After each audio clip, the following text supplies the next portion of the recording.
So I don't care how spiritually woke I am. One thing that will never get easier for me is having to witness a 50 cycle, severe 50 cycle, or a 70 cycle, especially near the tail end of that, which inevitably equates to 90 cycle as well, right? When we're talking about the suffering associated with illness or end of life. Or we're talking about the suffering associated with just restriction of mind, body, soul, and spirit. Right? So, a stray animal, right? A being hunched over, walking down the street slowly. A being, animal or human, skin and bones, right? Or so old you're unable to eat.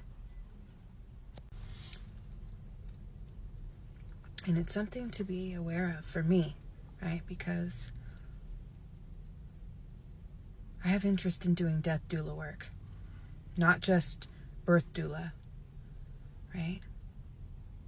But death doula work. The transformative power associated with death, right, is second to none. But you have to be built for it. You have to be able to see it and not attempt to take on every being's suffering that's in those lower vibrational or difficult spiritual cycles. And also not attempting to control the timing of these cycles. That is also not my job. Sending love and light to beings in the midst of those cycles. But remaining in your balanced state. Remaining in your high vibrational place. Not easy. Not easy at all. So when we talk about anyone in the masterful state of 91 energy, 91 frequency, so an example of that would be a death doula. An example of that would be, let's say, a veterinarian who does euthanasia, or a doctor who does euthanasia for humans. Also hospice nurses, right? Anyone that's in that realm of 9, right? Contributing to the experience of another, right? It's an external expression. 91 is an external expression of 19 energy. So it's an outward expression of that 9 energy associated with 10, because that's the total.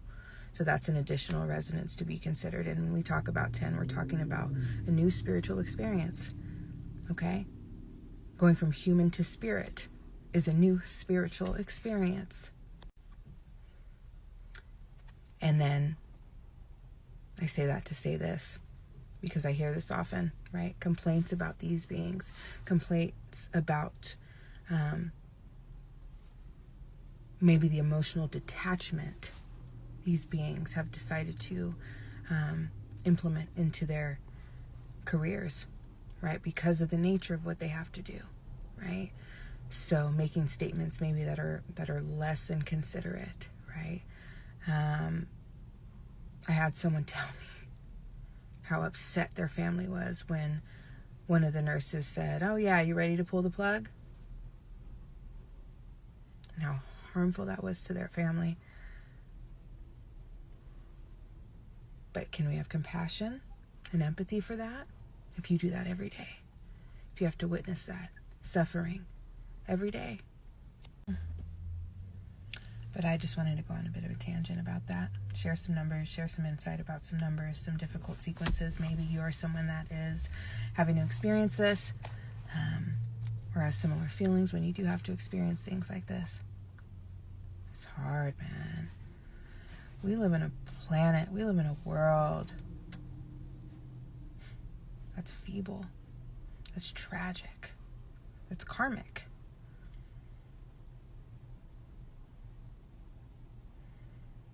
And not being able to control any of it. We can do little things here and there to try and help matters.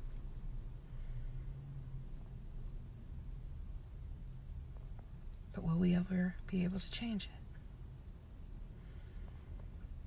I don't know. So let me close by saying this. you, someone you witness, someone you love, is enduring a 50 cycle, 70 cycle, 90 cycle, in a matter that involves struggle, right? Of mind, of body, you have to trust God. You can't try to control it. You have to trust the timing. You have to trust the divine timing of all spiritual cycles. Just like you have been shown in your own life that God is always right on time. We have to trust that when we have to see it happening to another.